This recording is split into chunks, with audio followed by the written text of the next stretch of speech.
Hello बच्चों, कैसे हैं आप सब। उम्मीद है आप सब खैरियत से होंगे। आज मैं Newton second law of motion के बारे में डिस्कस करेंगे कि Newton second law of motion किसे कहते हैं। इससे पहले मैंने न्यूटन का फर्स्ट लॉ का डिस्कस किया था कि उस न्यूटन का फर्स्ट लॉ में यह था कि फोर्स ना लगे तो बॉडी क्या होगा, फोर्स अगर ना लगे तो बॉडी में क्या चेंजिंग होगा। लेकिन आज हम न्यूटन का सेकंड लॉ को डिस्कस करेंगे। तो आज हम ये पढ़ेंगे कि अगर फोर्स लगे तो क्या होगा। फर्स्ट लॉ में पढ़ेंगे क्या कि फोर्स ना लगे तो क्या होगा। अब सेकंड लॉ में पढ़ेंगे कि अगर किसी चीज में फोर्स लग जाए तो उस बॉडी में क्या चेंजिंग होगा। इनसे पहले ही हमें एक टॉपिक को डिस्कस करना पड़ेगा जिसे हम कहते हैं मोमेंटम। उसके बाद हम सेकंड लॉ करेंगे। मोमेंटम क्या है, आप मोमेंटम को ये समझिए कि मोमेंटम का मतलब होता है चोट, किसी चीज में चोट आना। तो बच्चों ये बताओ कि चोट किस में। मोमेंटम को हम लिख सकते हैं, मोमेंटम को लिखते हैं P बराबर m गुना v। P बराबर m गुना v यानी मोमेंटम यानी चोट। मोमेंटम P माने चोट। चोट डिपेंड करता है कि मास पर डिपेंड करता है और वेलोसिटी पर डिपेंड करता है कि मास कितना है और वेलोसिटी कितना है।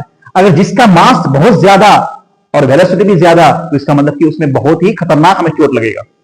जैसे मान लो एक पत्थर है उसका मास बहुत ज्यादा है और वो कुछ वेलोसिटी से हमारा तरफ आ रहा है पत्थर, तो बताओ कि हम पर क्या इफेक्ट करेगा, यानी हमें बहुत चोट लगेगा। तो क्या अगर मास ज्यादा होगा, मास भी ज्यादा पत्थर का और वेलोसिटी भी ज्यादा, तो इसका मतलब क्या हुआ कि मोमेंटम भी ज्यादा। इसी तरह से एक मक्खी है, यानी एक मच्छर हो गया, मक्खी या फिर चींटी हो गए, तो उसका मास क्या होता है, बहुत कम होता है, मास कम, और वो कितने भी तेजी से आए तो उसका वेलोसिटी भी कितना हो, कम हो या ज्यादा हो, लेकिन उससे हमको चोट ज्यादा नहीं पड़ेगा। इसका मतलब हुआ क्या कि मोमेंटम का मतलब मास भी, मोमेंटम का मतलब चोट किससे भी डिपेंड करता है, मास पर और वेलोसिटी पर। तो देखिए हमने यहां लिखा है, it is defined as quantity of motion content in a body. ठीक है, इट इज द प्रोडक्ट, ये प्रोडक्ट है किसका, मास का और एनिमिट्स वेलोसिटी, और उसका वेलोसिटी का, यानी मोमेंटम मास और वेलोसिटी का क्या है, प्रोडक्ट है। फिर क्या लिखे हैं, it is a vector quantity.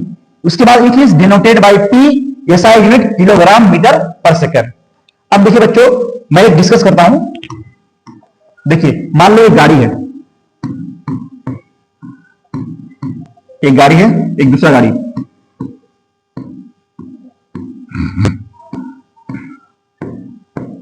ठीक है। इसका वेलोसिटी है 20 मीटर पर सेकंड, और इसका वेलोसिटी कितना है, 15 मीटर पर सेकंड। ठीक है, इसका मास देखो, इसका मास सेम है, मास सेम, मास क्या है, सेम है, मास सेम। बच्चों ये बताओ, दो गाड़ी है, दोनों का मास सेम है, लेकिन मास सेम है, इसका वेलोसिटी है 20 metre per second square, 20 metre per second, और इसका वेलोसिटी है 15 मीटर पर सेकंड। तो बताओ किसका मोमेंटम ज्यादा। तो तुम देखोगे बच्चों कि मास तो सेम हो गया, तो हम जानते हैं कि P बराबर क्या होता है, m गुना v।